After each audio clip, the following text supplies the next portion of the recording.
Այս երկիր չկա, սա մեր երկիրն է։ Գրեթե բոլոր գյուղերում եղել եք, հին իրեր եք հավաքել։ Թուրքի տան պատշգամբից շատ հետաքրքիր գորգեր կախած։ Համայնամեզում էսպաների Ուսումնասիրել եք մեր ազգային փայտագործությունը։ Եղջիկական կահույքի լավագույն նմուշները միշտ հիմք են հանդիսացել իշխանական կահույքի ձևավորման համար։ Ինչ տեղ ունի նախշը առարկայի վրա։ Նախշեր կան, որոնք շատ թափառական են։ Դաղդղանները եղել են չարքերին քշելու համար։ Էս էլ է դաղդղան, էս էլ է դաղդղան, դեսի արդեն խաչա։ Աթեիստական տեսակետից չես կարող վերլուծել։ Մենք ունենք Քրիստոսից առաջ 9-րդ դար, 7-րդ դար խաչքար։ Մեր օրորոցները տարբերվում են։ Ասենք հյուսն ինչպիսի գործիքներ ունեն, ամբողջական հայտնի չի։ Վերացելա չկա։ Ես պիտի վերականգնես քո անճարը։ Արհեստի ինչ որ տեսակներ կան, որ կորցրել ենք։ Թաղիքագործությունը Հայաստանում շատ ուժեղ զարգացած է։ Խոսենք մեր ազգային ինքնությունից, երբևէ ունեցել ենք եւ եթե կորցրել ենք, ապա երբ ենք կորցրել։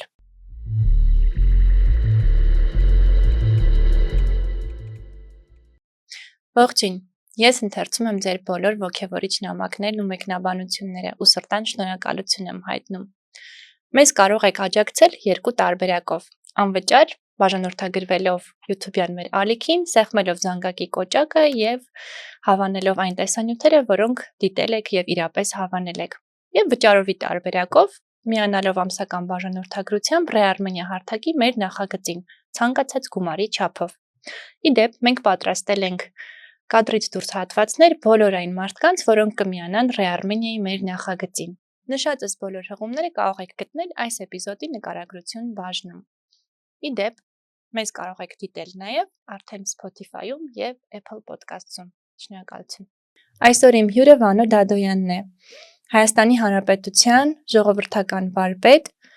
Կենաց տուն մշակութային հասարակական կազմակերպության նախագահ եւ փայտագործ։ Վանո ջան, ողջույն։ Ողջույն։ Ոնց եք։ Լավ, շնորհակալություն։ Ինչ եք անում սովորաբար առավոտյան 10:30-ին եւ որտեղ եք լինում։ Այդ որտեղ լինելը մի քիչ բարդ է պատասխանելը, որովհետև օրինակ ասենք 5 օր կամ 7 օր առաջ Մյունխենում էի, այնտեղ ցուցահանդես էի անում, բայց սովորաբար իմ առավոտը սկսում է վարժություններից, որովհետև խնդիր ունեմ մի քիչ ոտքի հետ կապված, բայց առասարակ ես վարժություններ անել սիրում եմ վարժություններից, որից հետո ուսում եմ օրը, բայց մի քիչ ավելի շուտ։ Իսկ 10:30-ին երևի մեղրով թեյ եմ խմում։ Հետաքրքիր ուղղություն տվեցիք մեր զրույցին։ Մի փոքր Մյունխենից եկեք խոսենք, ինչ ցուցահանդես եք այնտեղ անում, հետո նաև կգանք ձեր արթնանալու օրակարգին, վարժություններ եւ մեղրով թեյ։ Ուրեմն Մյունխենը նախ ասեմ, որ իմ համար ամենա սիրելի երկիրը մեր երկիրն է, բայց մեր երկրից հետո ես ամենաշատը սիրում եմ Գերմանիան եւ Գերմանիայում էլ Մյունխեն քաղաքը, որտեղ Մյունխեն քաղաքը ինքը կարելի ասել մշակութային, քաղաքակրթական եւ մարդու համար նախատեսած քաղաք է, ամեն ինչ հարմարացրած է, շատ հարմար է, ինչևից է։ Ես պարբերաբար Մյունխենի շրջակայքում քաղաքներ կան, այնտեղ ցուցահանդեսներ եմ անում, այս անգամ ես մասնակցում էի մի ցուցահանդեսի, որտեղ Գերմանիայի լավագույն կիրառական արվեստի ներկայացուցիչներն են, փայտագործներ,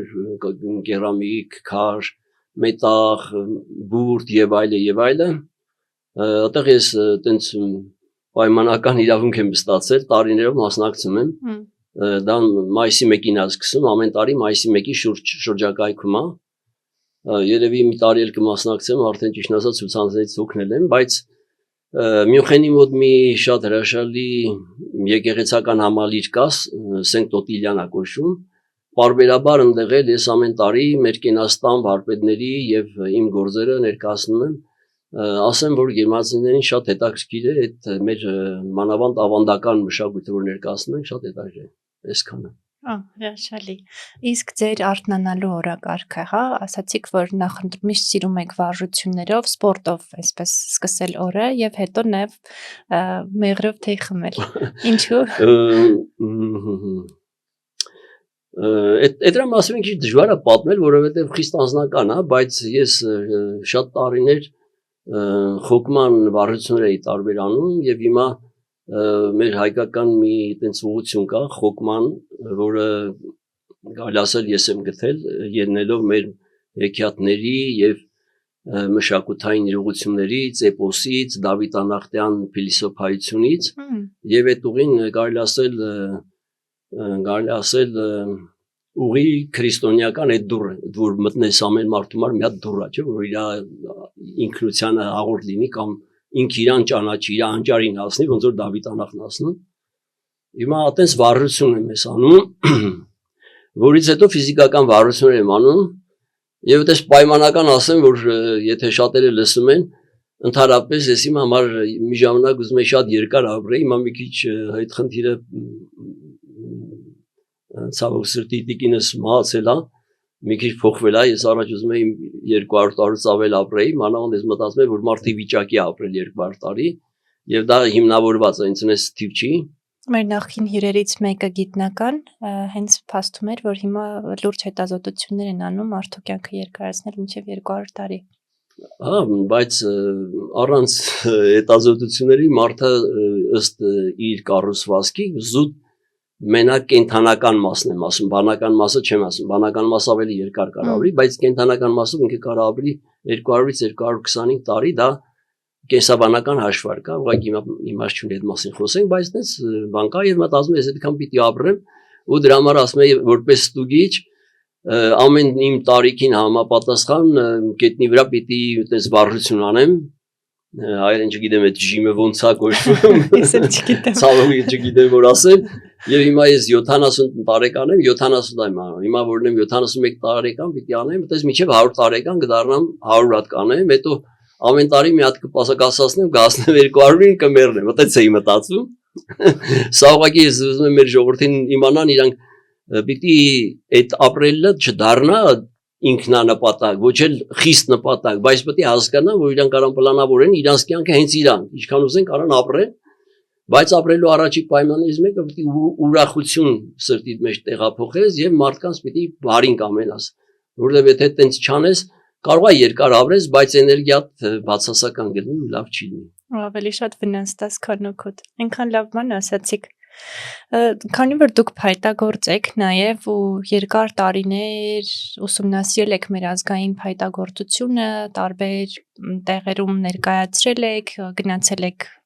հայկական փայտագործության հետևից, կուզեմ մի փոքր պատմեք, ինչ ասել է ազգային փայտագործություն։ Ճիշտ ասած այդ հարցը իմ համար շատ ցավոտ հարց է, բայց փորձեմ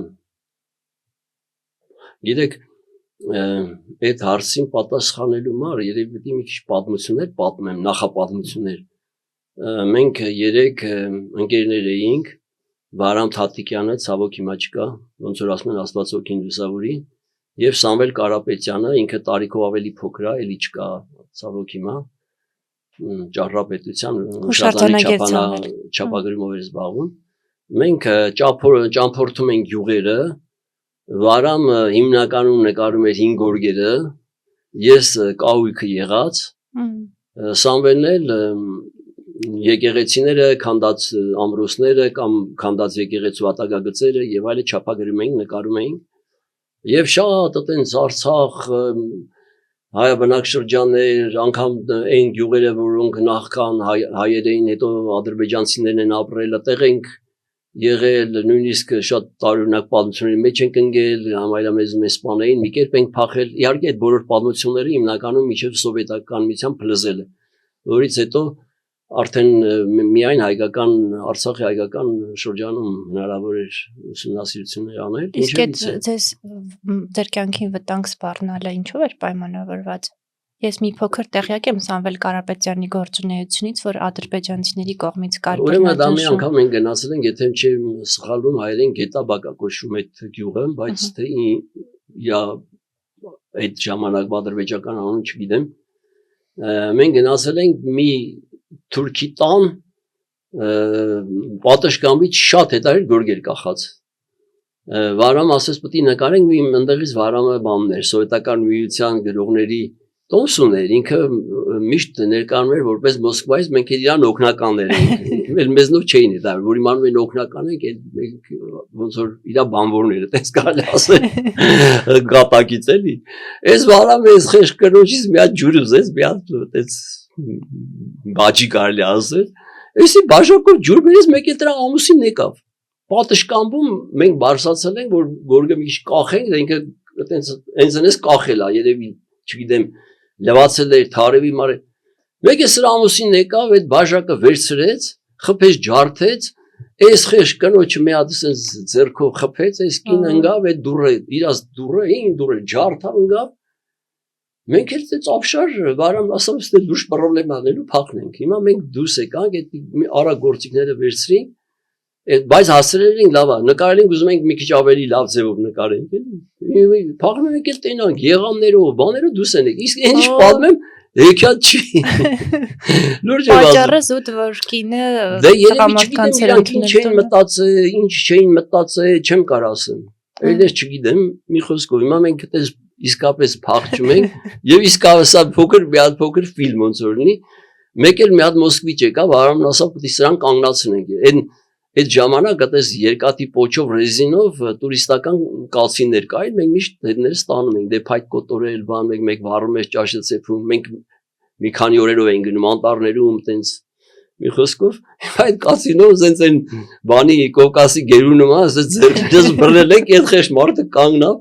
Վարամն ասում է պետք է բան անես պետք է մեզ տանես հակառակ ուղղությամբ իսի վախեցի այսինքն ովքեր էին կալցինով բայց արեց շուտ տվեց ահագին որ գնացինք տեսանք դե դրանք էլ չէին վազում հետո տեսանք այդ մեքենավ էլ չեն գալիս այդտենց իջան գնացինք ասես մի փոքր պատմություն հետաքրքիր է Եվ գալով ազգային փայտագործությանը ուրեմն ես ձեզ ասեմ մեր հայկական փայտարվեստով ազգագրական որոշ ուսումնասիրություններ կա փայտի գործիքների բան ասենք Վարդբդոյան այնտեղ մի քանի հոգի կան բայց խորքային մեր կավագործությամբ զբաղվող իմ իմացած ինֆորմացիա գոյություն չունի ոչ այդպես գիր կա բայց այստեղ երկու կողմ ունենք մենք փաստորեն ցավոք սրտի իշխանական կահույքի մասին պահպանված չունենք ես որ ճամփորդում եմ ասենք տարբեր երկրներ Անգլիա անգամ Ճապոնիա եւ այլ որտեղ ցուցանցներ են պարտադիր գնում են ցուցանցներ եւ այդ ցուցանցներում միշտ կահույքները համար առաջին են մանավանդ ասենք թագավորական իշխանական կահույքներ տոհմական եւ այլ ցավոք սրտի մենք չունենք պաշտպանված որտեղ զանազան պատճառներով ի բախտավորություն մեզ մանրանկարչության մեջ շատ կա հատվածներ գահերի պատշգամբների որոշ բան եթե ուսումնասիրել ես որտեղ ժամանակին համասան ավարտելուց հետո ես սկսեցի զբաղվել դրանով եւ խոր ուսումնասիրում էի փաստորեն մենք ունենք գեղչկական գյուղական կահույք շատ հետաքրքիր է իդեպ մի քանի նմուշներ արդեն ազգագրության թանգարանում Սարդապատի ցուցադրվում է բայց ասենք պատկերացում ինչպիսին է մեր հայերը չունեն որովհետեւ սեղան աթոռ թախտ ինչպես են սարքել չունեն այդպես պատկերացում գյուղական կա ասենք այնտեղ գյուղական թախտը, գյուղական աթոռը, նստարանը, որոնք կոնստրուկտիվ շատ հետաքրքիր են։ Եվ այդ լուսանկարները կա, ես արել եմ, լուսանկարել եմ շատ տարբեր, մոտավորապես 200 տարվա։ Ասենք երբեմն կարող է մի քիչ 200 տարվա ցին լինի։ Բայց իշխանական չկա, բայց իշխանականը մանրանկարությունից կարելի է վերականգնել Հայաստանում կահույքով զբաղվող Մենակ մի հոգի իմ ժամանակին իմ ուսուցիչն ա եղել, ավելի շուտ ես երկու ուսուցիչ եմ ունեցել, մեկը Վանիկ Շարամբյանը կամ Հովանես Շարամբյանը կամ մեկն էլ Հենրիկ Սոլախյանը, իրանք են որոշ ձևով ուսումնասիրել, իսկ Հենրիկը արդեն նաև որպես վարպետ սարքել է որոշ բաներ, բայց որպես կենցաղային օգտագործման կահույք իցավ մեզ, մենք չենք մտածել, մեր տան ձևավորման մեջ ներառենք, որտեղ դա շատ լուրջ հետաքրքիր բան կարար հատվածներ տան համար, այդ իմաստով բաց է մնացել, բայց շատ հետաքրքրական է մեր կահույքը, մանավանդ որ ուսումնասիրում ես եւ կա շատ հետաքրքիր գա, որ Ցարին է նվիրել, շատ հայտնի, այդ աթոռը պայմանական ասում են անգինա, բասկաթոռա, թագավորի գահ ավելի շուտ, ես տեսել եմ, որ գնացին Մոսկվա, այնտեղ իրանց վարուժենի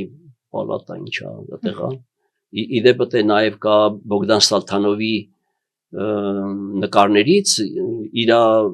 ինքը ամբողջ ձևավորել է ժամանակին, ուղղակի վառվել է, չի պաշտպանվել, բայց նաև Բոգդան Սալթանովի մասին երկու բառ կուզենայի ասել Ինքը նաև Ռուսաստանում առաջի ուսումնարանի հիմնադիրն է եւ ցարի խնդրանքով ինքը ռուսական ոճը դարձලා ցարական ոճի կահույք է նախագծել, պատմությունը կա, բայց թե ինչպիսին ա եղել, ես չեմ տեսել։ Ուղղակի զուտ ինֆորմացիա, այսինքն ինքը այնպիսի պաշար ա ունեցել, որ կարող էր այդ ոճի համապատասխան իշխանական կահույք սարքել, որովհետեւ ընդհանրապես մշակույթը կամ արվեստը տարբեր աստիճանների ա լինում, բայց հիմնականում եթե դիտարկենք, ասենք գեղչկական, կարելի ասել կամ գյուղական, հետո ասենք իշխանական, հետո թագավորական, բայց ուրիշ աստիճաններ ունի, բայց այդ քանը բավարարավոր իմ ասեմ, սովորաբար գեղչկական կահույքի լավագույն նմուշները միշտ հիմք են հանդիսացել իշխանական կահույքի ձևավորման համար, ոնց որ գեղչկական երգերը դարձել են ավելի ծիսական երգեր, հետագայում ներառվել են պատարագ եւ այլ։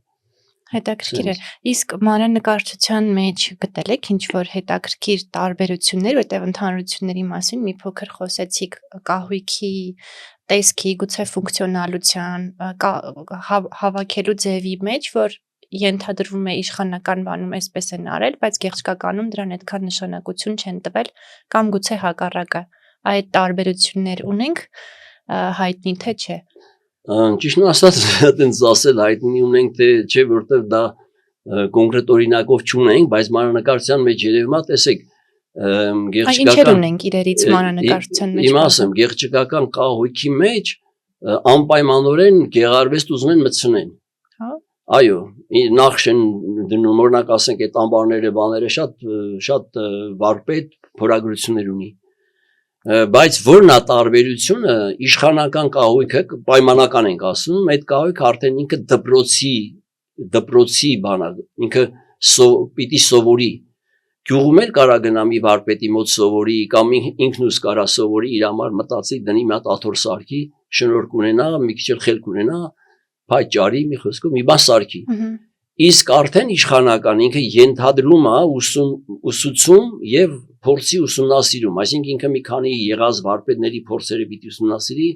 տեղյակ պիտի լինի, նաեւ հաղորդ պիտի լինի շրջապատին։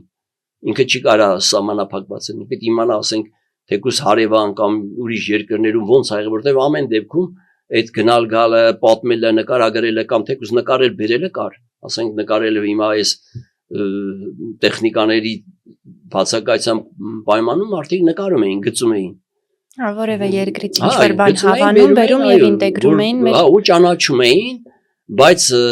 արդեն ոճային իմաստով իշխանականը տարբերվում է, ինքը արդեն յուրահատուկ է դառնում եւ իր կառուցվածքը, կոնստրուկցիան ինքը այլ պատական չի, արդեն ինքը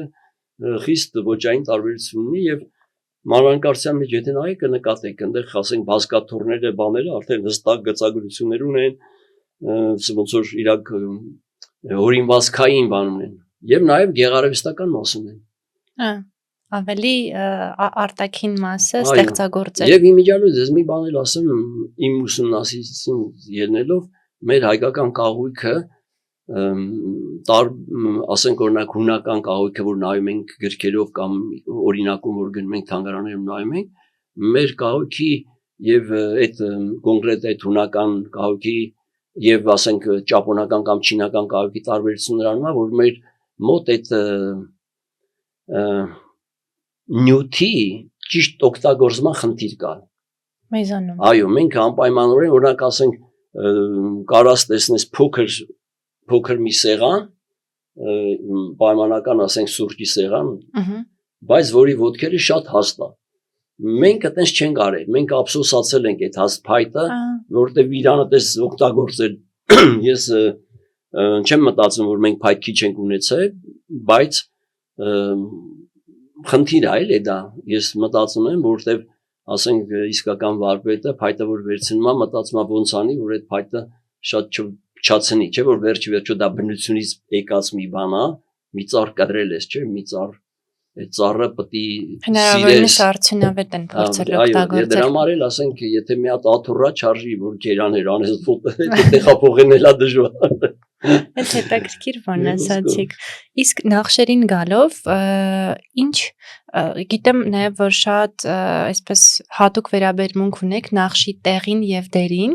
Ուզում էի հարցնել, նախ ինչ տեղ ունի նախշը առարկայի վրա, կախված նյութից, բովանդակությունից, ինչ իմաստ է արտահայտում եւ արդյոք ամենտեղ պետք է նույն նախշը կիրառել, որպես, չգիտեմ, վզնոց, որպես սեղանի, որպես ինչ-որ խոհանոցի առարկայի վրա, թե ամեն նախշ ունի իր առարկան, իր տեղը, իր նյութը։ Ու եթե կարող ենք այսպես նաև օրինակներով խոսել։ Ճիշտ ասած, խիստ բարդ հարց է։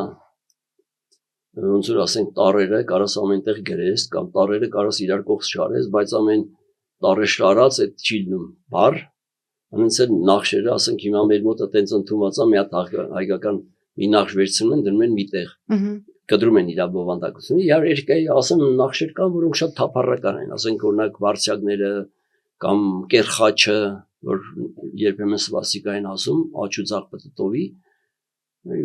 մի քանի այտենց նախշեր կան, որ թափառական են, Հնդկաստանում կա, տարբեր տեղեր կա, բայց մեր օգտագործման յուրահատկությունը ամենայդայնն է, որ մենք միշտ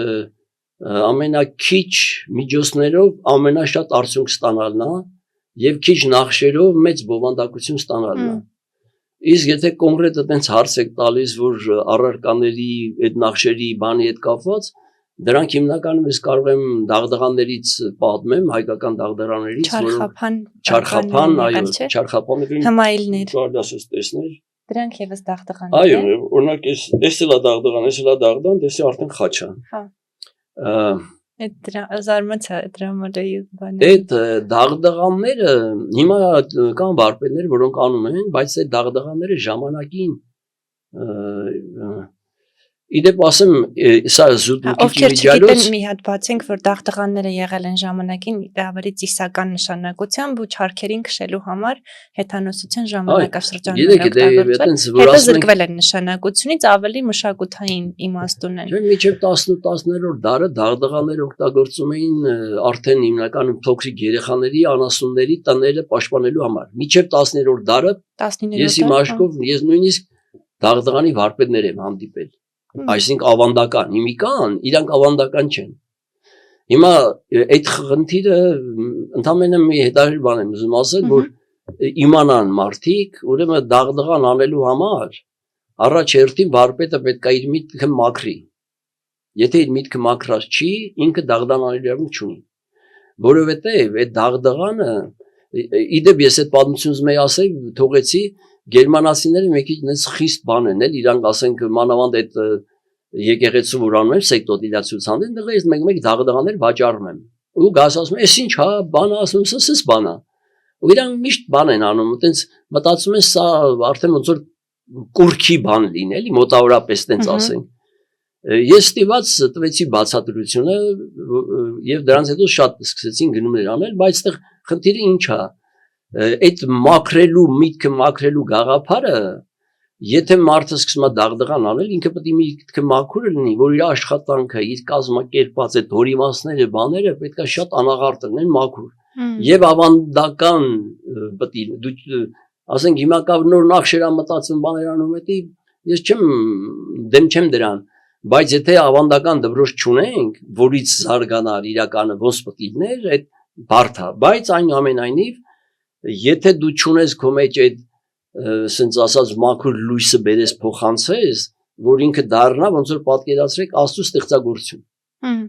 Այդ դաղդղանը, ու եթե դու տանում ես քո տուն, ոնց որ այդ դաղդղան նայում ես, հիշում ես, որ Աստծո ստեղծագործություն կա, այդ դաղդղանը քեզ դա է հիշեցնում։ Եվ դա է, որ ինքը պաշտպանում է քեզ։ Ավելի շուտ, այսինքն քո մտքում է փոփոխություն տեղի ունենում եւ ոչ թե առարկան է քեզ պաշտպանում։ Բայց քո արած այդ էներգիան դե մի քիչ քրիստոնեական տեսակետից դա մի քիչ բարդ է, թեպետ եւ մենք ասենք սովորական խաչերը իրականում գիտեք, երևի գիտեք, բայց ուղղակի նորից ասեմ, սովորական խաչերը որ ուզում եք տանը կախեք, պիտի քանան օրհնի։ Այդ օրհնությունը իրան ոնց որ մի հատ լրացուցիչ բան է տալիս։ Հիմա այդ դաղդղանի սարքելու վարպետի այդ մտքի մաքրությունը, այդ պայմանական այդ օրհնության փոխարինողն է։ Հետաքրքիր է։ Եվ այդ դեպքում այդ դաղդղանը ինքը սկսում է աշխատել։ Իսկ ո՞նց են պատրաստել, ինչ նախշ են դրել, ինչ խորհուրդ է Դե ունեցել։ հիմնականում վարդյակներ կամ սովորական խաչեր, եռանկյուններ կամ հիմնականում ջրի հավերժությանը տենց նախշեր են։ Մի խոսքով։ Լավ։ Բայց դաղդղանները օրինակ ասեն կարարներ, մենք ուզում ենք ժամանակին անեինք թանգարանի հետ, բայց ափսոս չեղավ։ Ես մտածում եմ դաղդղանը կարա Հայաստանը որպես ներկայացնի, որտեղ դաղդղաններ շատ քիչ են անում, ասենք չարխափաներ, հմայիլներ ամբողջ աշխարհում կա, բայց փայտի այդ տիպի դաղդղանները քիչ են։ Դաղստանում են նկարել, բայց ես մտածում եմ այնտեղ երևի հայկական վարպետա գնացել, չեմ ուսումնասիրել, ենթադրում եմ, որտեղ շատ նման է մերը, շատ հարազատ է։ Այսինքն մերը եղել է հենց փայտից։ Մերը եղել է քարից, եղել է կավից, եղել է մետաղից, բայց հիմնականում փայտից էլ պետք է փայտ ընտրես, պիտի այն ժամանակ դե ծառերը պետք է դնեն սրբազան ծառեր, հետո մենք հատուկ ունեցել ենք դաղդղան, անունը դաղդղան է այդ ծառի, այդ դաղդղանի արմատից են սարքել, որը ես մի քիչ համարում եմ վտանգավոր, որտեղ այդ ծառին ստիվաց պետք է կդրես։ Իսկ ինչ ծառ է եղել, հայտնի է թե։ Բրնչի է, բրնչի։ Բրնչի։ Ուղղակի ասում են դաղդղան։ Այդ դաղելու գաղափարն է։ Եվ դա իմ կարծիքով դա խիստ հայկական բառ է։ Դաղդղանը։ Իդեպ ես էլ ասեմ, որ եթե բառից խոսեցինք, ուրեմն եթե չեմ սխալվում, Աբարանի գյուղերում էր, այտենց բան ենք անում, եկին ասի դաղդղան ունենք։ Հո, ունենք։ Ես էլ ուրախացա, այդ շրջանում դաղդղան չէի գտել ոչ մի անգամ։ Ոգևորված ես մեծ մարդ էր։ Արի ցույց տամ քեզ մեր դաղդղանը, գնացի, մեկ էլ մտցրեց իրանց թոնրատունը բանից սյանից կախած եղինջից գործած կլոր պսակ։ Այդ իրանց դաղդղան, ասում եմ ես ինչ, ասում եմ այսի դաղդղանն է մեր, ասում եմ բախի այսի դաղդղան բացատրություն է, ասում եմ բա մենք սրան դաղդղան ենք ասում եղինջին, ինքը ծակում է, աշկին էլ խփում է, ասենք այդ բառը դաղդղանը վերագրվում է ծակելու դաղելու բանին, բայց դաղդղանը իր բովանդակային նշանակությունը մարդու մեջ վերականգնելն է, ու ասենք եթե վատ մարդ է գալիս, իր մեջ վերականգնում է աստվածային լավ բան, ինքը չար չի լինում, իր աշկը փոխվում է։ Իսկ ունենք էլի տենց պատմությունից դաղդղանից բացի այլ առարկաներ, որ հիմա գործածությունից էլի բովանդակային առումով դուրս են մնացել, բայց որպես հուշանվերներ կամ մեր ինքնության մի մաս օգտագործվում եւ պատրաստվում են։ Դե փոքր բաներ կա, ասենք սկուտեղներ կան, ասենք փոքր կուժեր կա փայտից, որ սարքում են։ Մտես աղամաններ ունա կավից, հիմա սարքում են, վաճառում են, շատ հետաքրքիր, էլի խիստ բնորոշ է մեզ։ Ես ճիշտ գիտեի, չէ՞, հա, կնակերպ առանց գլուխ ու փորի հատվածում էր հիմնականում ախլեցվում։ Կա գլուխով, յուսերով, շատ տարբեր, զանազան են։ Շատ լավ։ Գիտեմ նաև, որ տարբեր գյուղերում եք շրջել Հայաստանի, գրեթե բոլոր գյուղերում եղել եք, հին իրեր եք հավաքել էլի ժամանակին, այ կհիշեք ամենատպավորիչ իրը, որն էր, որ չէիք սպասում ու գտաք կամ մինչև այդ չգիտեիք, որ նման մի բան ունենք մեր մշակույթում։ Ճիշտ ասած, այդ այնքան վաղուց ա եղել, բայց հա, երկու դեպք կարամ պատմեմ, այդ երկու դեպքը խիստ հետաքրքրական է։ Մի գյուղում ան էին գալիս, 3 հոգով էինք, կինս էր եւ մեր լավ ընկեր ունեմ Արաշ Աբազյանը, ման էին գալիս, ես մի տան ասեցի, այստեղ հաստատ հին բան պետք է լինի ու հնարավոր է որ դաղդղան լինի, ու ասեն լավ, դե արի գնանք տեսնենք, եթե հնարավոր է։ Գնացինք, մի տատիկ էր ասավ, վայ, բալաներ ջան եկեք, բան են ժամանակ, մենք շատ երիտասարդ ենք, մեզ բալա էր ասում։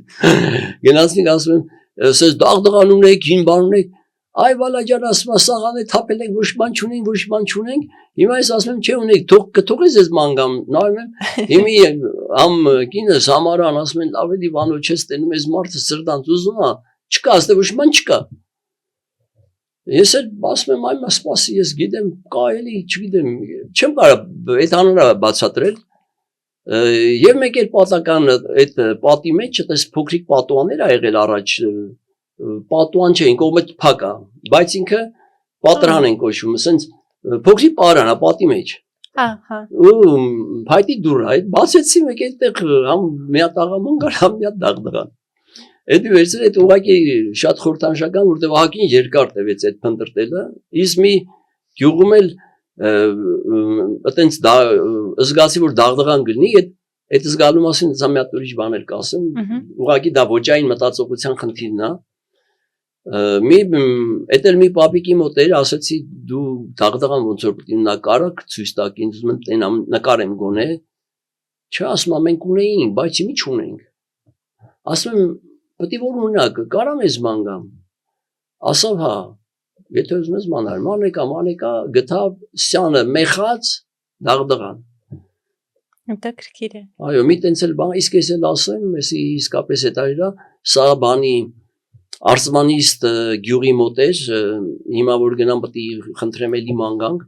առաջի անգամ քարից մեծ դաղդղան գտա, այն ժամանակ ուզեցի չտվեցին, հետո էլի գնացի, ասի ավելի լավ ուզում եմ նկարեմ, ասին արի, ման արի, բան, տենց չգտան, այդ հին տանտերերը այլևս չկային, բայց չգտանք, բայց մենք էլ մեքենայով են գնացել, չենք կարա երկար սպասենք, ասի որ ուրիշ անգամ գամ կարելի է ման գամ, որտեղ դա բացառիկ բան է, մոտավորապես մի 15-20 սանտի, ասենք ձեռքի չափ ու բավականին հաստ, քարից ծակած, դե ծակով ալին չէ, կախում են, քարից դաղդղան, այսպես բան չէի տեսել, բայց շատ հետաքրքիր էր, ափսոս այդ լուսանկարները այն ժամանակ եմ արել, այտենց լավ չի երևում էլի, արխիվումս կա, բայց ինչևից է որ գնան գուցե գտնենք։ Հա, այսինքն առիթ չեղավ հետո վերադառնալու եւ վերցնելու։ Իսկ այդ ոճի մասին որ հարցրի մի բան էլ ասեմ, երևի այս մասին ինձ թվում է, եթե դա չգիտեմ կարան խոսենք, բայց ուրեմն մի ժամանակ որ գիտեն ես հետաքրքրված եմ շերեփներով, դաղդղաներով, իմ փայտով հիմնականում, ինձ միշտ բերում են տարբեր տեղերից, բայց ես արդեն որ շատ էի շրջելու ուսումնասիրել, ես համայնա ասենք կարելի ասել այդ շրջաններով գիտեի որ դե շերեփ է, որ բերում են, ասում են այս շերեփը էս ինչ տեղից եք բերե, նա ասում է չգիտեմ մեկնա բերե պետք է զանգի, ասում է զանգի ճշտի, որտեվ ես ինձ աղբյուրն էլ է, բայց ասենք Իջևանի շերեփները կամ ասենք Գորիսի շերեփները կամ այտենց Աբարանի շերեփները, բայց վարպետի սարքած, վարպետական, որտեվ սովորական որ սարքում է, դա ինքը համայնա կարելի ասել ոչ չի ունենում, ուղղակի շերեփ է էլի, որտեվ ուզածդ մարդ փորփրում է, ալու շերեփ չէ, բայց այդ ոճային շերեփները տարբերվում է, ու դա ես կարող եմ տարբերել, սա ինչի համար եմ ասում, որովհետև այդ արդեն երբ որ դպրոց է դառնում ուսուցանում են, այդ սիստեմն է, ինքը այդ սիստեմով անում, դրա համար դա մի քիչ փոխվում է, ու այդ իմաստով օրինակ ասենք շերեփը իրականում շատ դժվար է սարքել, լավ շերեփը, որտեվ ինքը շատ բաներ ունի, ինքը եթե մեծաշերեփը պետք է պոչը ճիշտ անես, որ չկոտրվի, երկար դիմանա, տաքության մեջ չճաքի եւ այլ այդ բոլորը պետք է վարպետ իմանա, բայց բացետել ինքը պետք է ամենաաստմասը որտեղ պետք է լինի, ամենավարակը որտեղ պետք է լինի, այդպես նրբություններ կա, բայց այդ ոճերից սա ընդհանրապես ասացի, որ իմանա հնարավոր է տարբերել, տարբերվում է այդ իմաստով։ Հետաքրքիր էր։ Իսկ փայտի որակը եւս կապ ուներ էլի, որովհետեւ գիտեմ, որ հատկապես խոհանոցային իրերի պատրաստման փայտի իրերի դեպքում կան կոնկրետ տեսակներ, որոնք ավելի երկարակյաց են, չճաքող։ Դե ճիշտն ասած Հայաստանում հիմնականում պտղատու ծառերից ասենք սարքում են աճարենի կամ ընկույզ, հիմնականում ընկույզ, երբեմն սարքում են հայրեն անունը չգիտեմ, երբ հիշեմ, սպիտակ բնափայտ ունի, դրանից լավ գթալներ ալնում ու չի ճաքում, տանձից են սարքում, մեր մոտ օրինակ ասենք Ռուսաստանում, որ ուսումնասիրել եմ տեսել, Ռուսաստանում օրինակ ասենք լորենուց բանից շատ սարքում են, մենք լորենուց ես չեմ տեսել Հայաստանում, կարող ասենք հիմա ուզենանք վերցնենք սարքենք, այդ ուրիշ բան, բայց ավանդական միշտ սարքել են, հիմնականում կաղնի չէ, հիմնականում հաճար, ընկույզ, տանձ, մեկ էլ ծիրան են արել, ծիրանը մի քիչ բարդ է, որտեվ ծիրանի փայտը ինքը շատ հետաքրքիր ու պին փայտ է, բայց շերեփ սարքելը մի քիչ բարդ է։ Շատ լավ։ Վանո դուք նաև շուրջ 10-15 տարի մեր մշակույթը ներկայացրել եք աշխարհի տարբեր երկրներում, կուզեմ մի փոքր այդ փորձառությամբ էլ կիսվեք, թեպետ Գերմանիային մի քիչ անդրադարձանք, ինչ եք ներկայացրել եւ ինչ ազդեցություն եք թողել դրսի մարդկանց մոտ։ Ինչ են ստացել ձեր մշակույթի ներկայացումից։ Այդ ճիշտ ասած այդ այնքան երկար թեմա է, որ ես ընդհանրապես երկու ցուցահանդեսի մասին ասեմ, մեկը Մինդելայմ քաղաքի քաղաքապետարանի թանգարանի ցուցասրահում էր մեծ 3 դալիճներ, այդ վերնագիրը Նոյան տապանից մինչև մեր օրերը։ Այդ ցուցահանդեսի հիմնական նպատակը այն ժամանակ դե կարծեմ 15 տարի առաջ էր, եթե չեմ սխալվում, 2010 տամինը, չեմ հիշում, ինչևից է, բայց իմ նպատակը, որ ցույց տամ մեր մշակույթը շարունակական եւ անընդհատ զարգացել է հին ժամանակներից եւ նաեւ որ մեր մշակույթը խիստ հարազատ է քրիստոնեական մշակույթին, չափազանց հարազատ է եւ իդեպ ես զարմանում եմ, որ երբեմն ասում են, որ քրիստոնեությունը վերել են, ես իմ չգիտեմ, այդ զորո մորո մցրել են եւ այլ, այդ ամեն ինչ պատմություններ են, որոնց մի մասը գուցե ճիշտ է, բայց դրանք իրականում մեր մշակութային իմաստով ոչ մի կապ չունեն, որովհետեւ օրինակ հենց մեր էպոսը կամ մեր բոլոր հեքիաթները իրան քրիստոնեական արժեքի վրա են։ Իդեպ ես մի տենց գիրք եմ գրել, վերնագիրը սկզբից Հազարան բլբուլ հեքիաթի հոգևոր վերլուծություններ, հիմա ձայն ազատության եմ դրել, որովհետեւ հենց այդ ցուցահանդեսի մեջ էլ ես բացատրում էի, որ ազատությունը գալիս է երաշերտ ընկալումով, որովհետեւ Նոյան տապանից եթե խոսում ենք, արդեն մենք դե նաեւ հոգևոր բաղադրիչ ունենք, որովհետեւ այդ Նոյան տապանը իրականում եղել է թե չի եղել, ուրիշ հարց է, ամեն դեպքում արձանագրություն կա, քանի մետր պետք է լինի, ինչ պետք է լինի, ինչ փայտից պետք է լինի, ոնց պետք է սարքեն, դա մի բան է։ Հիմա եղել է չեղել, դա մի բան է։ Բայց մշակութաբանորեն, եթե դու մտածել ես դրա մասին, ինքը քո մար միշտ կա, 21-րդ դարում էլ կա Նոյան տապանը, ինչպես դու պահպանես քեզ, կամ քո երկրի, կամ քո ինությունը, դա տապանա չէ, էլի պաշտպանող, եւ այդ խնդիրը անպայմանորեն կապված է հոգևոր աշխարհի հետ եւ դրա համար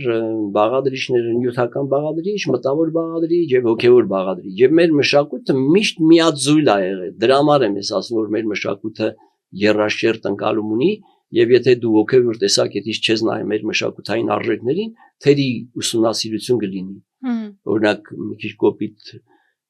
բան չասեմ, մեր գիտնականները չվիրավորվեն, բայց աթեիստական տեսակետից չես կարող վերլուծես մեր ոչ էպոսը, ոչ հեքիաթները, ոչ էլ մեր հորինվածքը, չասեմ մենակ, ասենք խաչքարերը, մեր ճարտարապետական կամ մեր ամեն ինչը, տանձևը, այդ ամեն ինչը հոգևոր առանցք ունի։ Դրա համար պետք է հոգևոր բաղադրություն ունի։ Իսկ ցուցահանդեսից այդ որ ասեցի, այդ Նոյան տապանից միջև մեր օրերը ես ուզում եմ ցույց տայի, որ աշխարհը նորից կարիք ունի 21-րդ դարում վերաձևակերպի մարդու ազատության, Նոյան տապանի եւ ստեղծագործությունների ի բարին։ Մոտավորապես sense այդ ցուցահանդեսը հիշեցի։ Մեկ էլ կարամ մի ցուցահանդեսի մասն էլ ասեմ, որը հայկական եւ եվրոպական խաչերի տարբերություններ,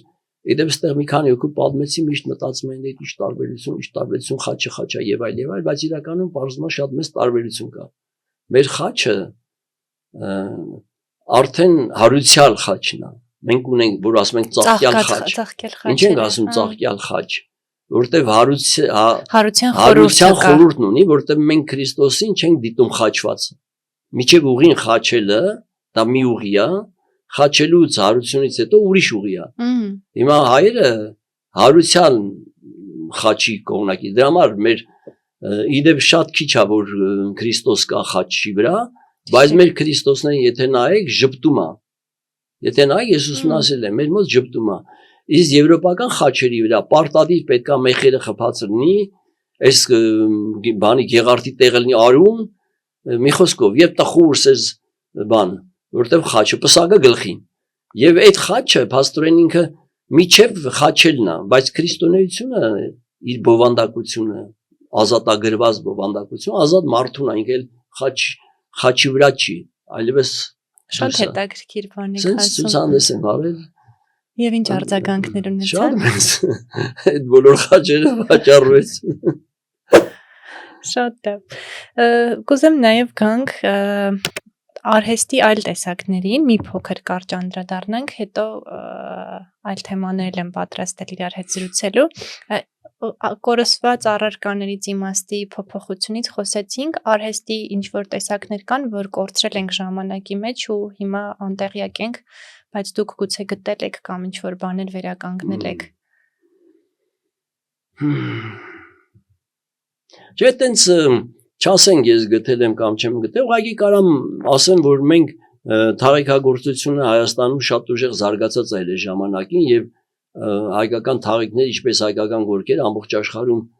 թափառել են եւ արձանագրված թաղիքներ ունենք, թաղիքը բրդից, գիտեք, բրդից սարքած ինքը հենց բուրդ է, մենք բան չունի, մարդիկ որ իմանան, որտեղ մարդիկ արդեն երևի թաղիք էլ չգիտեն ինչ է, քեչան էլի, քեչա։ Հիմա այդ քեչայի նորից վերածնունդը իմ կինը փորձեց անել եւ մի քանի վարպետներ եւս հիմա քիչ թե շատ Հայաստանում ոնց որ կարելի ասել վերականգնվեց, ասենք գեղարվեստական թաղիքագործությունը, բաշխոններ, կոշիկներ կամ նախշեր կամ թևնոսներ տենց անում են։ Այդ իմաստով այդ կարելի ասել, բայց արհեստների մասին ճիշտ ասած ժողովրդական արվեստի թանգարաններ մենք աշխատում ենք, բայց ես անկեղծ ասած, եթե անկեղծ ասեմ խոսքը իդեպ ես չեմ ընդունում անկեղծ խոսք ասելը, որտեղ մեր հեքիաթների մեջ եթե մարդը ճշմարտախոս չի, իրան չեն ընդունում։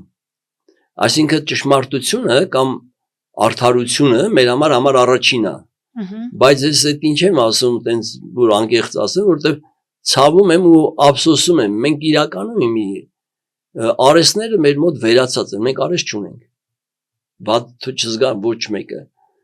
փայտագործ ունենք, կավագործ ունենք, լավ վարպետներ ունենք, շատ լավ վարպետներ ունենք, բայց ավանդական ոճի ստեղծագործողներ, որոնք ասենք դպրոց են կամ թեկուզ վարպետայից մի երկու աշակերտներ, տենց իմ կարծիքով չունենք։ Խնդիրը ժամանակների մեջ է, մարդկանց կարիքները։ Չէ, ասի, որտեղ օրինակ ասենք շատ տեղեր կա, որ տարիներով այդ արհեստը շարունակվում է։ Մինչև հիմի Գերմանիայում մարդիկ կան, որ ես անձամբ հանդիպել եմ վարպետների, որ իրանք փայտը կտրելուց, ճղելուց, մեծ մասերը, ասենք շատ կոպիտ մասերը հաստոցով հարթելուց հետո մնացած անում են ձեռքով, ռանդում են ձեռքով, կլորացնում են ձեռքով, այդ այսինքն ձեռքի աշխատանքի ձևը կա, շարունակվում է, կան մարդիկ, որոնք գնում են սովորում են ձեռքի աշխատանք, նույնիսկ իրանք թանգարաններ ունեն, որտեղ դպրոցականները գնում են, տեսնում են ոնց են գլխար կարել, ոնց են մետաղը մշակել, ոնց են փայտը մշակել, ոնց են աստղել, այդ ամեն ինչը գնում տեսնում են եւ պաշտպանվել է իրանց մոտ, մենք մեր մոտ չի պաշտպանվել, մենք ես օրինակ գործիքներ մի քանի գործիքներ եմ կարողացել հավաքել, բայց ամբողջական, ասենք, եթե ասենք հյուսն ինչպիսի գործիքներ ունեն, ամբողջական հայտնի չի, վերացել է, չկա։ Չի փոխանցվել տեղեկությունը։ Դե մի քանի մնացել են, մի քանի գործիքներ, ասենք, ռանդաներ կամ դուրեր, բայց հիմնական գործիքները չկա, ցավոք սրտի։ Դրա համար այդ դրա մասին ավելի լավ չխոսենք։ Անո ինչ եք սովորել ձեր ուսուցիչներից։ Եթե չգիտեմ, դες բարթացեք տալիս։ Դուք նաև կրթությամբ մաթեմատիկոս եք։ Այդ մասնագիտությունը ձեզ օգնել է համակարգային մտածողության հարցում։ Գիտեք, ես ճիշտ ասած այդ ուսուցիչներին, որ ասացի, ես իմ ուսուցիչներին միշտ հարգում եմ, իրանց անուններն էլ տվեցի, նորից չկրկնեմ, բայց դպրոցի իմաստով ես թող իրանք էլ վատ չզգան, հիմա Հովհաննես Շարամյանը չկա, Հենրիկ Սոլախյանը հիվանդ է, ես վերջերս իրանից կապ չունեմ ցավոք սրտի, ինչևից է Աստված մեր Շարամյանի հոգին լուսավորի, բայց ուսուցման համակարգ գոյություն չունի։ Ես լինելով մաթեմատիկոս, ես մաթեմատիկան սիրարված եմ եղել սարսափելի եւ շատ լավ եմ սովորել, բայց մաթեմատիկավ չեմ շարունակել, որովհետև այդ իմ կաղալու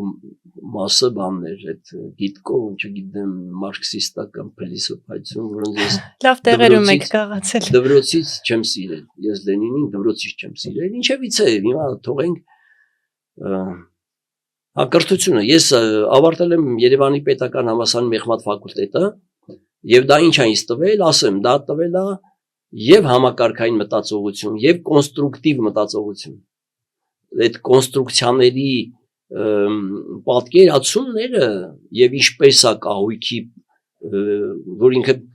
ճիշտ չափով փայտ ընտրես, հաս չանես, շատ բարակ չանես, ոնց ամրացնես, ոնց անես, որ հեշտ տեղափոխվի, ասենք կահույքա ենթադրենք պիտի անեն 5-րդ հարկ, վերելակել չունեն։ Այդ ամեն ինչը վարպետը նախորդ մտածում է։ Ու որ մտածում է, արդեն ինքը դա կոնստրուկցիա է, ոնց անի, որ տանեն, հեշտ տանեն։ Հիմա երևի տեղյակ եք IKEA-ն, այտենց ասենք ինքը, որ ես շատ հավանում եմ IKEA-ի ոճը, ինչով որտեվ ինքը հեշտ այժմ փայտից, այժմ ձևով կահույքներ առաջարկում, մի քիչ լավ ոճի էլ ունի, մի քիչ թանկ, բայց շատ այժմ դարաղներ, սեղաններ, ինչ ուզես կարաս առնես։ Այդ անես դու հավաքես ինքդ։ Բայց մեր մոտ, քանի որ մեր փայտանյութը եթե կաղնիա ծանրա, ընկույզա ծանրա, մի խոսքով այդ ամեն ինչը, բայց դրանք մաթեմատիկան ինձ օգնել է։ Ես հիշում եմ ձեր մի հաղորդման մեջ նաև օրորոց էիք պատրաստել ու ակնհայտորեն մեր օրորոցները տարբերվում են իմ տեսած առնվազն մնացած օրորոցներից, ուզում եի հասկանալ դա մեր մշակութային առանձնահատկություն է, թե զուտ ժամանակաշրջանի հարց է, այդպես ավելի ցածր, փայտից, փոքրիկ, քիչ ճոճքով։ Դե օրորոցները ճիշտ ասած, ախր գիտեք ինչն է սավալին, ես ձեզ ասեմ, մեր ազգը տրովելով, հատվածական դառնալով, մասնավորանալով եւ տարբեր հատվածներում ապրելով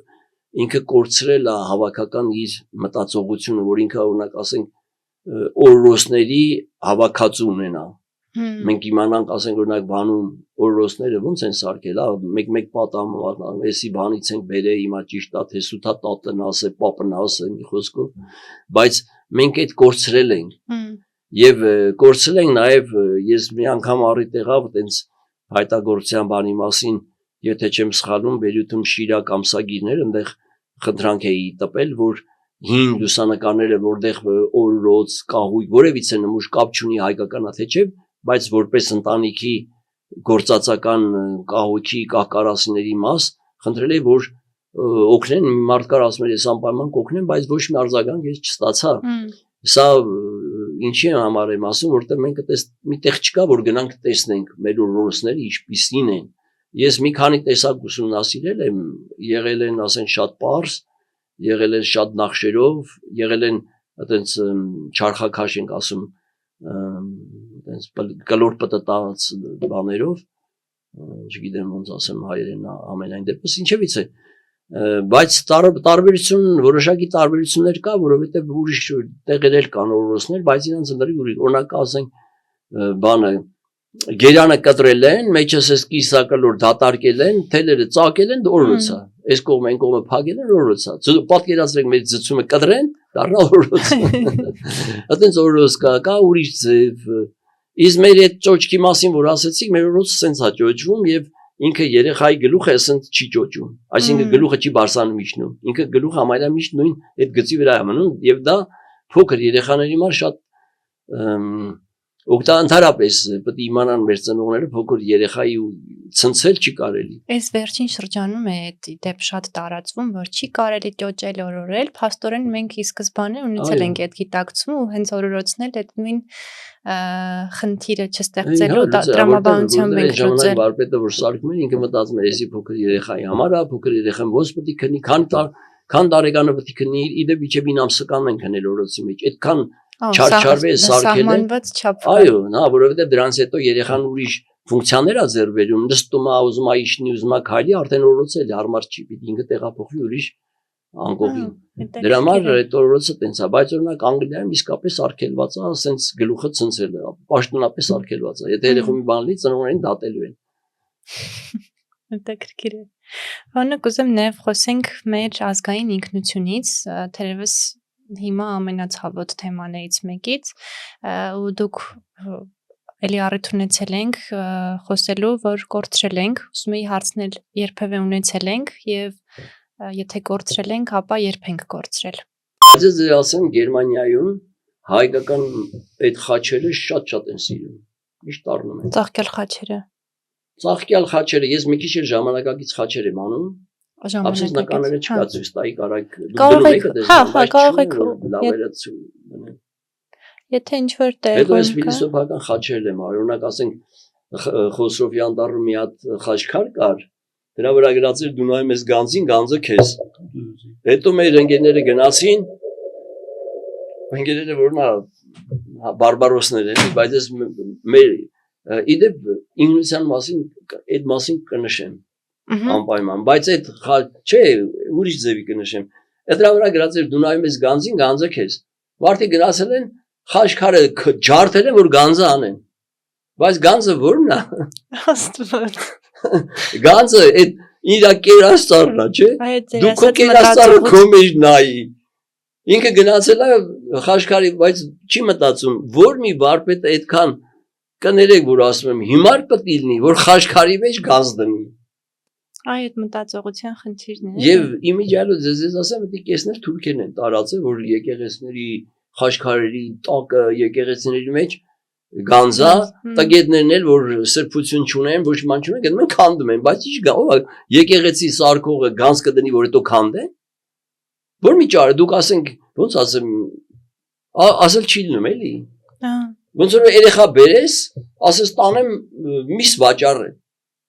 Կոպիտ է, չէ՞ շատ, բայց ինչի՞ չեք մտածում, որ ճառապետի համար, վարպետի համար իր դաղդղանը, իր գթալ, իր երեխեն է։ Ոնց կարենք իր երեխուն բերի, այդ ասիկը քանդեն։ Դե զանր գախնատեղեր կարա լինի, գախնատեղեր, որ առանց քանդելու մտնես, դա ուրիշ բան է։ Տարածքներ եղել են։ Հիմնականում դա ինչ են արել, խեղճ ճառապետները ստիվալ, որտեղ գրքերը, բաները վառել են, գոնե մի մտցնեն միտեղ պահպանվի։ Գերմանիայի մի հատ խաչ եմ արել, ուզում կարա դնեք զուտ այդ խաչը հայկական խաչի տարբերությունը, դե մի քիչ փիլիսոփայական երանգ է տվել։ Այդ ելնելով այդ խաչից, որ Խոսրովի անտառում կար, գրել էի դու նայում ես գանձին, գանձը նայում է քեզ, բայց ես այդ որպեսի մարդը մի քիչ ավելի ուշքի գա, փոքրիկ հայլի է դրել կենտրոնում, այդ մարդը որ ունենց է կախե, որ միջին հասակի աչքեր ուղիղ նայի, փոքրը մի քիչ տեք, վերևինը մի քիչ, բայց դեմքը միշտ երևում է։ Ու ինձ միշտ այս ինչա,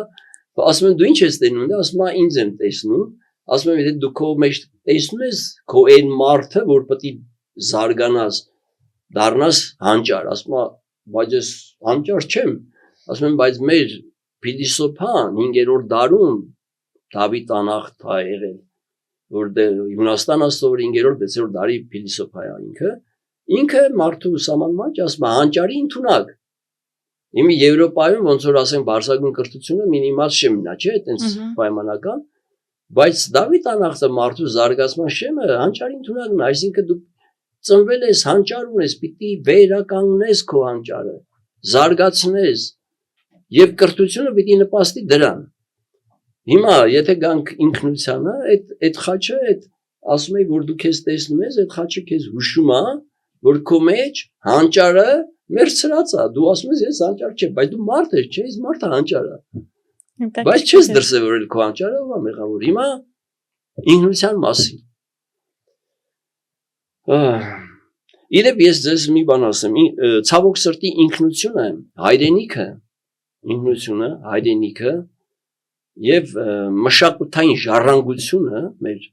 ամբողջ ժառանգություն, ժառապատկերներից, այն ամենավաղնջական այդ պարիսպներից, Կիկլոպյան ամրոցներ, որ ասում են։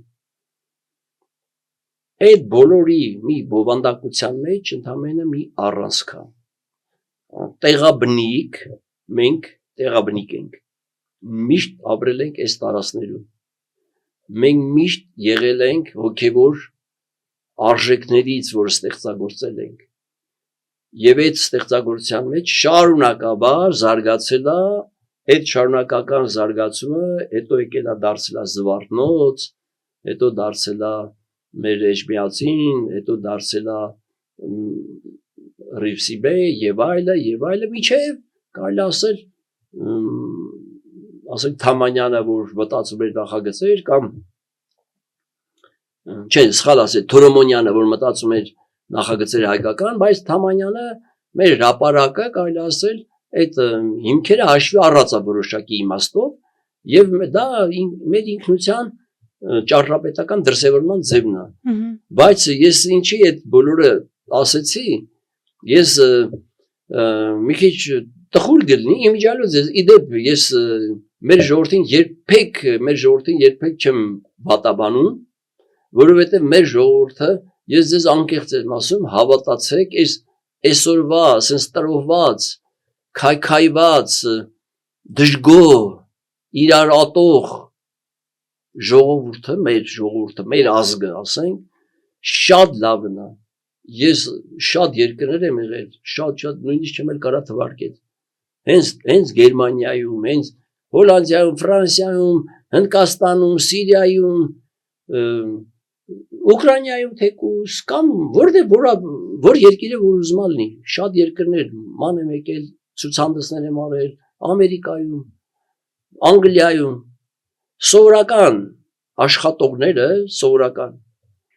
եւ մեր սովորական աշխատողները չափազանց տարբեր են։ Վստահ եմ ասում։ Եվ իսկապես մեր ժողովուրդը շատ լավն է։ Պարզապես ինքը իսկապես շեղվել է իր ինքնությունից, կորցրել է այն հավաքական կերպարը, մնացել է իր, ասենց ասած, փոքրիկ խմբային կամ կորիզային մտածողության մեջ, իմ տունը, իմ բակը, իմ նույնիսկ փողոց արդեն չի հասնում, իմ փողոցը չկա, իմ երկիր ընդհանրապես չկա, այս երկիր։ Այասա ինչ եմ ուզում ասեմ, երբ որ որևիցե մեկը խոսում է մեր ազգի մասին, խոսում է մեր երկրի մասին, չի կարող ասի այս երկիր չկա, սա մեր երկիրն է, լավն է, վատն է, մեր երկիրն է։ Ուրեմն եթե մեր երկիրն է, պատասխանատուն մենք ենք։ Եվ հայրենասիրությունը ինքը շատ հին ժամանակից է գալիս։ Նույնիսկ Դավիթ անախտում ունի հայրենասիրության մասին, ինքը ասում է հայրենիքը արժեքներ փոխանցող է։ Եվ այդ արժեքները օգնում է, որ մենք ավելի լավը ստեղծենք եւ ավելի լավը դառնանք։ Հիմա մեր ինքնությունը ինչա։ Ինչա մեր ինքնությունը։ Մեր ինքնությունը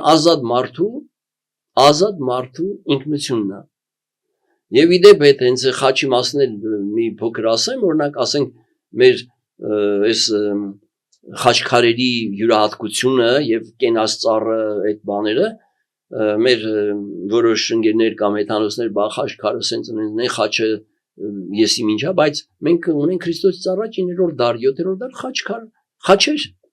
խաչեր, ընդ որում կախովի խաչեր, ընդ որում ծիսական խաչեր, այո, կարող գնանք եւ պատմության թանգարան եւ ազգագրության թանգարան, նայեք, իդեպ այդ խաչերի տարբերության նշանի վրա ես դրել եմ 7-րդ դարի խաչքարի նշանը, մետաղից շատ գեղեցիկ հավասարաթև խաչ է։ Հիմա Քրիստոսից առաջ 7-րդ դար ժողովուրդ ջան, եւ փաստորեն ես այս ամեն ինչի եմ ասում, մեր շարունակական ուսումնասիրություն մենք չունենք, մենք պատվիրատու չենք եղել։ Հայ ազգը իր մշակութային արժեքները, իր հարստությունը քաղաքակրթական պատվեր չունի հավաքելու, ուսումնասիրելու, տարածելու։ Եվ եթե մենք դա չենք արել, ով պետք է աներ։ Գերմանացին իր պատկերացումներով արել, ռուսը իր պատկերացումները, սովետական գիտնականները իրանց պատկերացումներով, դեմ պետք է անպայման գրեն աթեիստական, չգիտեմ, ինչ մարքսիստը, Լենինը սենց էր, Լենինը ինչ կապ ունի, ասեն Քրիստոսից առաջ ինչ կապ ունի, կամ Զվարթնոցի հետ ինչ կապ ունի Լենինը։ Բայց պետք է կապես, որ կարա Զվարթնոցի մասին խոսալ։ Այսինքն ցնորական բաներից պիտի դուրս գալ, եւ ես շատ չեմ ուզում երկարացնեմ, եթե դուք արագ ուղղորդեք ավելի լավ, բայց հստակ ձևակերպենք, ուրեմն հայրենասիրությունը, ինքնությունը միայն ու միայն նրա համար են, որ այս օրը քո դու դարձնես բովանդակային գեղեցիկ։ Հայը իր տունը սարքում է սիրով եւ գեղեցիկ, հարմար։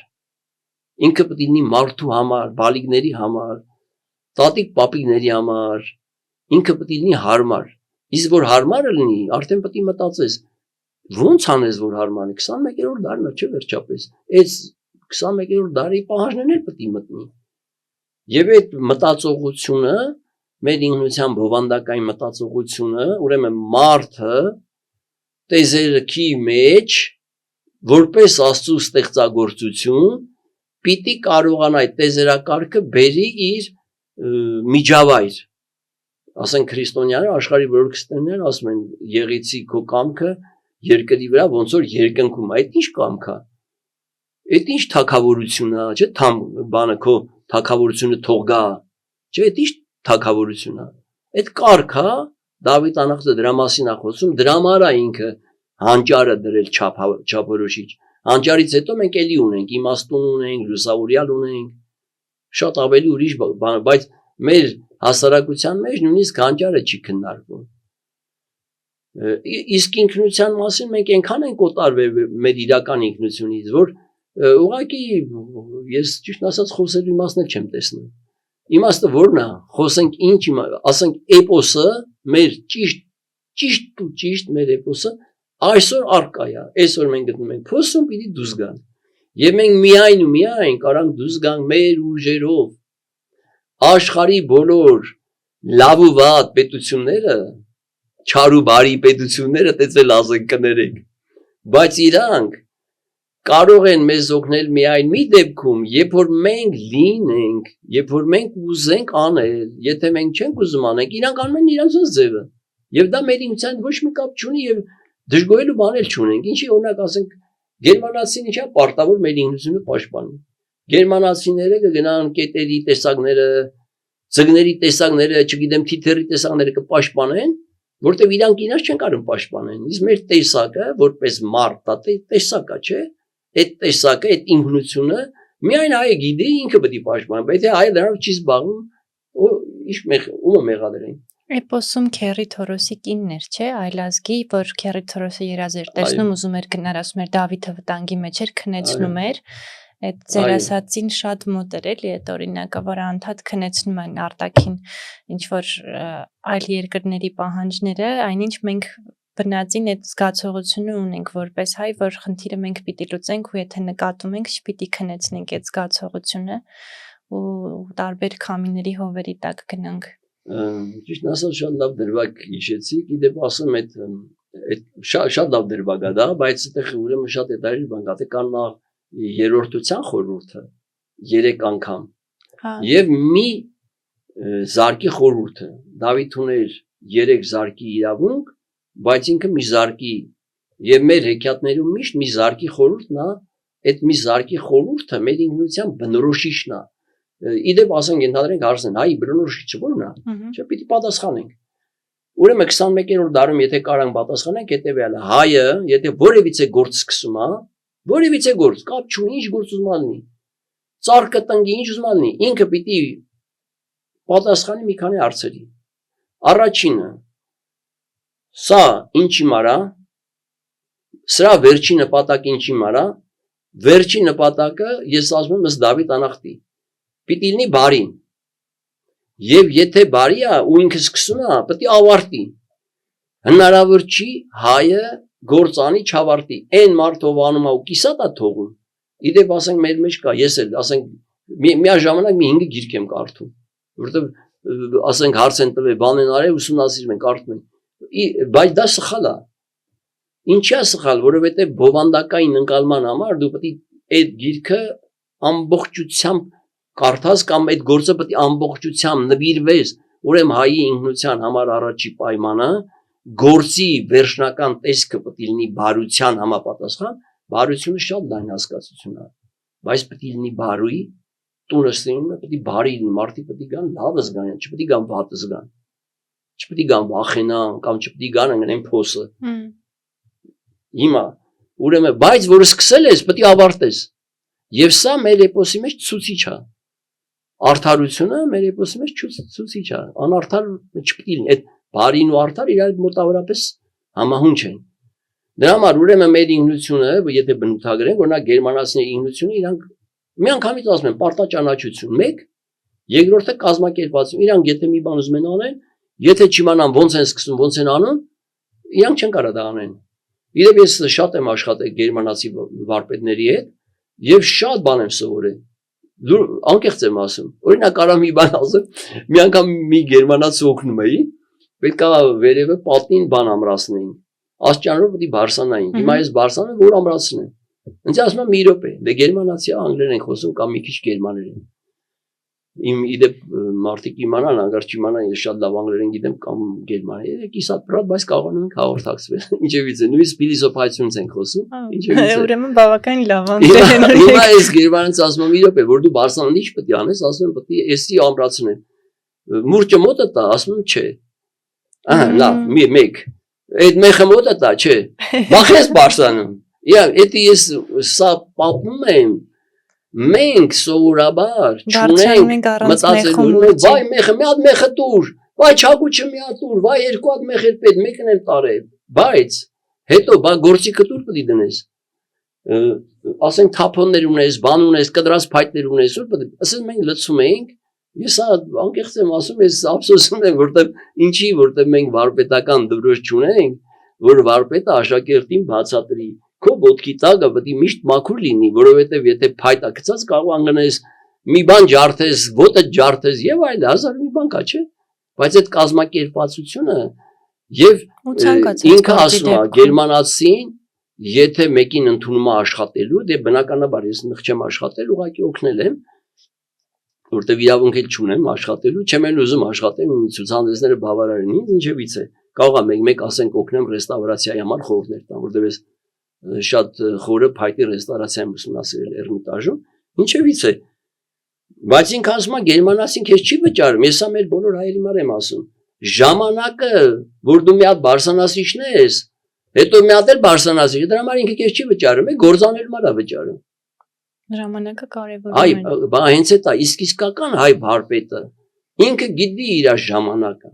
Ինքը գիտի իր արժեքը, ինքը գիտի իր գործի կարևորությունը։ Դրա համար ինքը որ փայտ է վերցնում, չի բռնում պատականսը դնում ստից կտրում, հետո ասում, «Վայ, ափսոս ստից կտրեցի, պետք է ստից կտրեի»։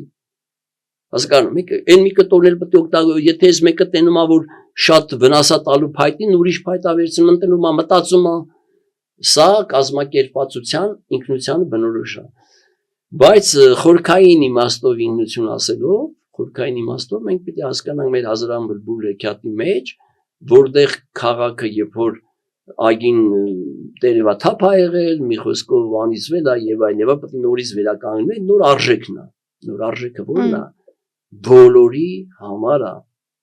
մեր քաղաքը, մեր պետությունը բոլորի համար է, անգամ հյուրի համար է։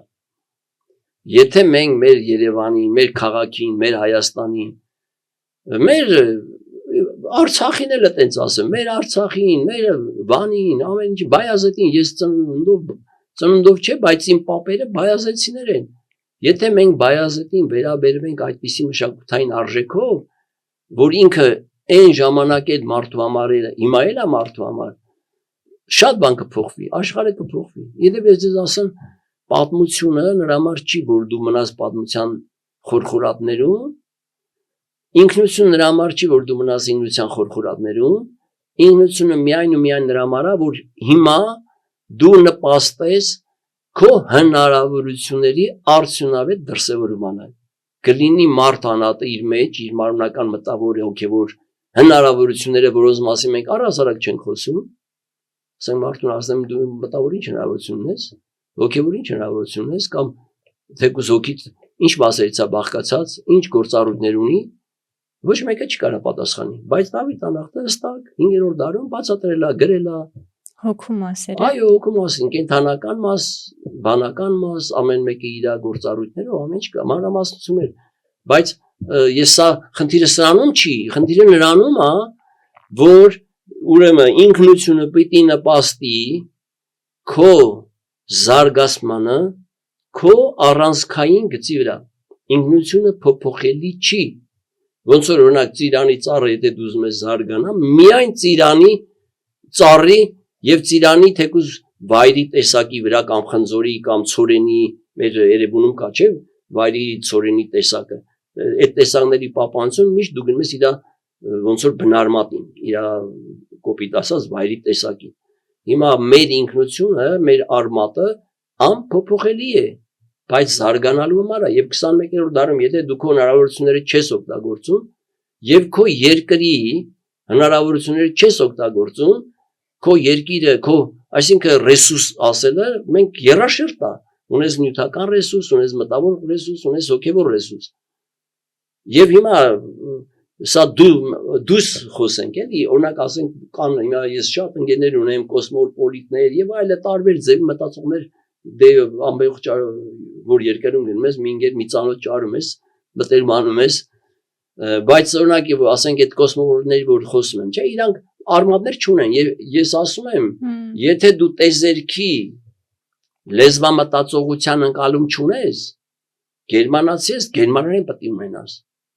Հնդիկ ես, քո լեզվով չնայած Հնդկաստանում լեզուներն այնքան շատ են, որ դժվար է ասել, ենթադրենք հինդու լեզվով պետք է իմանաս, բայց պետք է իմանա կամ սանսկրիտ պետք է իմանաս։ Ինչի, որովհետև այդ տեզերքի ընկալումների համար այդ լեզվամտածողությունը կարելի է, պատահական չի, չէ, որ Վիկտոր Համբարձումյանը իր կտակի մեջ ասում է լեզուն լավ իմացեք։ Պատահական չի։ Համաշխարհային ինքը աշխարհի 3 միշտ բոլոր ժամանակ 3 խոշորագույն աստղագետների մեջ է, այդ աշխարհի գիտնականներն են ասում, մենք իդեպ ես ասեմ, դա մի քիչ շատ տխուր է մեզ դրան վերաբերում, երբ որ մենք խոսում ենք մեր ինքնությունից, երբեմն մարդիկ ասում են գլուխ գովանություն։ Ուրեմն ինքնության մասին խոսալուց գլուխ գովանության ոչ մի բան չկա, միայն դու պետք է վատ զգաս, որ դու այդ չգիտես։ Տեսակը չես։ Պետք է վատ զգաս։ Լուրջ եմ ասում, ես օրինակ անձամբ ես շատ վատ եմ զգում։ Ես այնքան վատ եմ զգում, որ մեր ամեն անգամ գնում եմ, ասում եմ, այ մարդ, այս ինչի օրինակ ասենք, հենց Մյունխենը կամ իր շրջակայքը, իր ամենտեղ մաքուր։ Վերջապես մարդը պետք է մաքուր չէ իր միջավայրը պահի։ Թափրտած, չգիտեմ, ինչ լցած ես մեր բակերը որ նայենք, չէ։ Այս ինչ ձև է։ Եվ սա ինչի՞ց է, որտեղ մեր ինքնությունից կտրվել ենք, չգիտենք, եթե դու քո մեջ կազմակերպված չես, քո միտքը կազմակերպված չի, քո հոգին կազմակերպված չի, քո միջավայրը կազմակերպված չի լինի, բայց այդ երաշերտության մասին որ խոսում ենք, Հայաստանի Հանրապետություն քանի մարդ գիտի, օրինակ Հայաստանի հենց թեկուզ էս մեր փոքրիկ տարածքը կամ 40,000 կիլոմետրը, դիտավորել եմ դա ասում մի քիչ էլ, քանի հոգի գիտի այդ 40,000 կիլոմետրը ինչ արժեքներ է պարունակում։ Զուտ նյութական արժեքի մասնախոսքը։ Ոչ մեկը չգիտի։ Եվ ով է տերը դրա։ Ով է տերը։ Ժողովուրդ ջան, ով է տերը։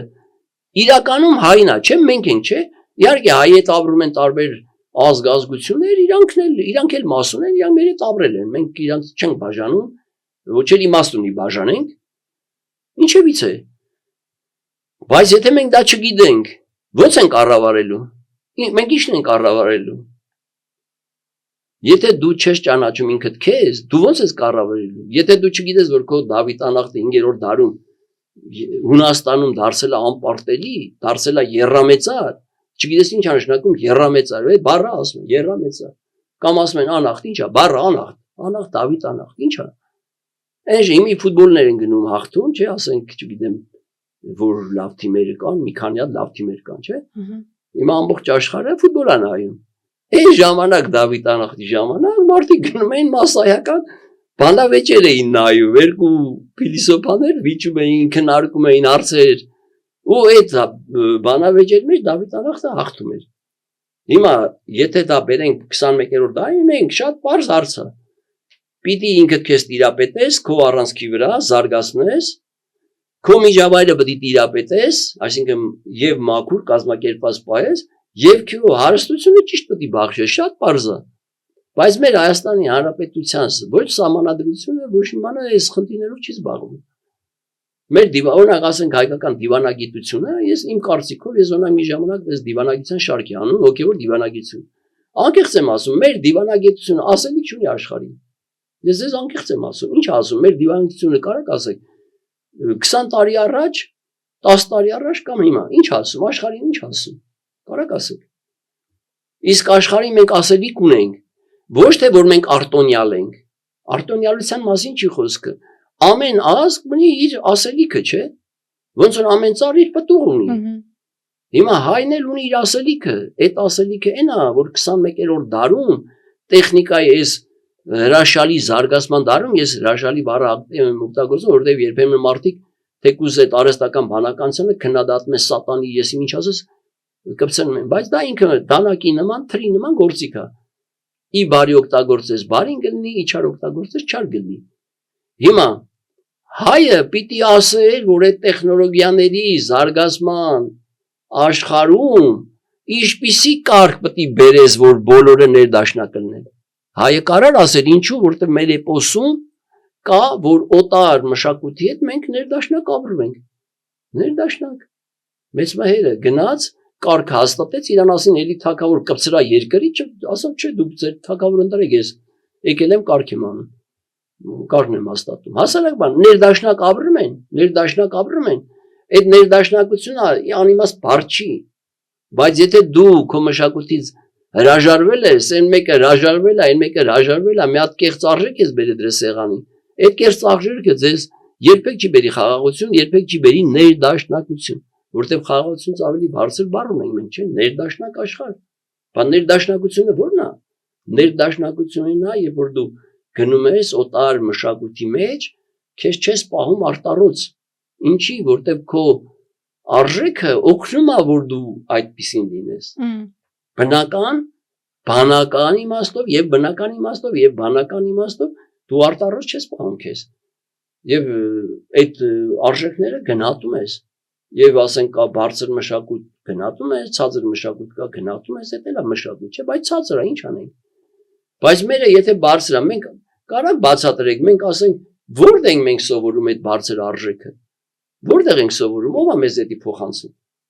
Ահա դրա համար ինքնությունը, որ ինքնության բազի, մենք ինքնության հետ պարզապես հաղոր չենք։ Մենք բոլորս խոսում ենք կոմիտասից, բայց որտեղ ենք մենք լսում կոմիտաս։ Որտեղ ենք լսում։ Օրինակ ես հատուկ իմ հեռախոս դրել եմ կոմիտասի երաժշտություն, ես Գերմանիայում ինչ որ դնում եմ, ասենք շատեր ասում են, «Իսկ երաժշտություն ասում են, սա մեր կոմիտասն է, մեր երաժշտությունն է, սա մի մասնավոր չնչի բան է, նույնիսկ բանել չի որ խոսած դրա մասին, բայց ես խոսում եմ նրա համար, որովհետև մեր բովանդակային զարգացումը այդ երգերի, այդ խորքային պարերի, այդ խորքային մշակութային արժեքների վրա չի հիմնված, որը ոչ թե բերում է մեծամտություն, ոչ թե բերում է գլուխ գովանություն, այլ բերում է խորքային պատասխանատվություն։ Դու պատասխանատվություն ես զգում, քո երկրի ամեն մի հողի, թփի, քարի, շենքի համար պատասխանատու ես։ Եվ ծառայելու կարողություն։ Այն ամենալավ շենքերը, այն հին շենքերը քանդին ավելին, Պուշկինի վրայի են լավ շենքերը։ Բերին ինչ որ շենքեր սարքին։ Էլի ես չեմ դեմ չեմ, ինչքան շենք ուզում եք սարքեք, մոդեռն ինչ ուզում եք սարքեք։ Բայց մեր Երևանի այն բովանդակային դեմքը խի քանդեցիք։ Խի մի 50 մետր հեռու սարքեք այ մարդ այդ շենքը։ Այս սա է խնդիրը եւ այդ խնդիրը շատ խորն է, դրա համար չգիտեմ ես հաղորդում ինչքան պիտի երկարի, որ մենք ինքնության մասին իսկապես խոսենք։ Կարծում եմ ամեն դեպքում մարդկանց մտածելու հնարավորություն տվեցինք։ Առնվազն ես մեր զրույցից շատ հարցեր ունեցա ու շնորհակալ եմ այդ հարցերն իմ մեջ առաջացնելու համար, որոնց պատասխանների հետևից կգնամ։ Շնորհակալ եմ։ Դե ես էլ որպես ամփոփիչ ասենք, որ մեր ժողովրդի ամենակարևորությունը ներքին այդ արժեքի պահպանությունն է, մեր ընտանիքի պահպանությունն է։ Եվ եթե մենք դա հասկանանք, մեր կրթական համակարգը դնենք դրա վրա, որ ազատ անկախ մարդ ձևավորենք, որը ոչ մի մարդու մոտ չի խոնարհվում,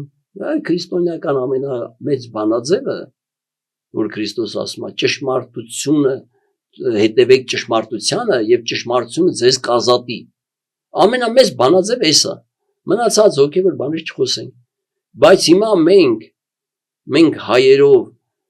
սրան ընտրենք, նրան ընտրենք, սրա հետևից վազենք, նրա հետևից վազենք, այս գիրքը կարդանք, այն գիրքը կարդանք, Եվրոպան լավ էնի քխայսի բան, այս ինչ եմ ես ասում, որովհետև մենք մեր ներքին այդ իսկական արժեքը չենք ձևակերպել, մեր այդ արժեքին համապատասխան իմաստասիրական, համասարանական, կրթական այդ որակները չենք բերել, մենք ասենք Տաթևի համասարանից հետո այլևս համասարան չենք ունեցել։ Իսկ ազգը, սա ես ձեզ անկեղծ եմ ասում, ազգը առանց համասարանի ինչ որ մի օր դեգրադացվելու է, հետաճ ապրելու։ Ինչի, որովհետև համալսարանը պետք է այս 21-րդ դարին համապատասխան ձևակերպումներ տա։ Ասենք Դավիթ Անախտը տվել է ժամանակին ձևակերպում, որ միջև այսօր ուժ է տալիս մեզ։ Բայց այդ ձևակերպումը, որպեսի վերաձևակերպես, դարձնես բանակցության նյութ, 21-րդ դարի որակով պետք է ձևակերպես, որովհետև 21-րդ դարը լրիվ ուրիշ դար է, 18-րդը ուրիշ դար է, մենք բոլոր դարերը սիրում ենք, բոլոր դարերը լավ ու վատ ունեն իրաց մեջ, 21-րդն էլ իր մեջ լավ ու վատ ունի, բայց մեր դերը, մեր դերակատարումը, մեր տեղը ո՞րն է։ Այ ես կուզենայի մենք ամփոփենք սրանով, որ մեր ինքնությունը իմանալով, այդ ինքնությունը կարող դառնալ բանակցային խոսույթ եւ եկեղեցական շրջանում, եւ դիվանագիտական շրջանում, եւ մշակութային շրջանում, որպես նոր մարդու տեսակի ձևավորման, նոր կարգի ձևավորման համար։ Եվ ես գտնում եմ, որ աշխարհը պակասավոր է, որովհետեւ մենք մեր գործը թերացել ենք, չենք արել։ Մենք ենք մեղավոր։ Մենք մեր գործը լավ չենք արել, եւ հենց դրա պատճառով մենք մեր պետությունը չունենք։ Շնորհակալ եմ։ Շնորհակալություն։